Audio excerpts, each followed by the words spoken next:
Standard 6th, Chapter 1, The Indian Subcontinent and History. Geographical Conditions and History. In the 5th standard, we saw at some length that there is a close relationship between man and his environment. We saw how the changes in the lifestyle of the early man and his technology were related to the changes in his surroundings.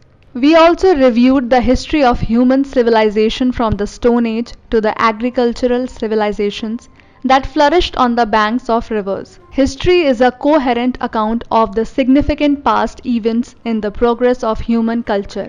Time, place, society, and individuals are the four major pillars of history.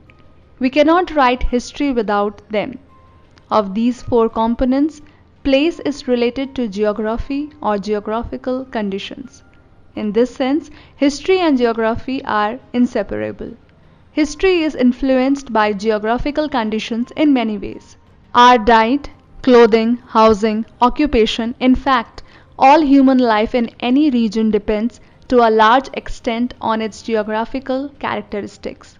For example, the life of the people in hilly regions is more strenuous than that of the people on the plains. Not much fertile land is available in the hilly regions, while in the plains it is available on a large scale. That is why grains and vegetables are scarce in hilly areas.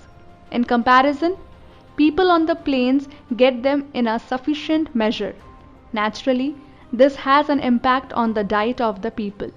In hilly regions, people depend more on hunting and gathering for their food. We also find other such differences in the lifestyle of the people of the hilly regions and those of the plains. The climate, rainfall, agriculture produce, flora and fauna of the region where we live are the sources of our livelihood. The lifestyle and culture of a region develops with their support.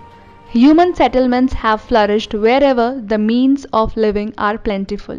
Over a period of time, these settlements develop further into villages and towns. But sometimes reasons like the degradation of the environment, drought, invasions, etc. lead to the scarcity of those means. People are forced to leave their settlements. Villages and towns became deserted. We see many such instances in history. Thus, we see that there is a very close relation between history and geography.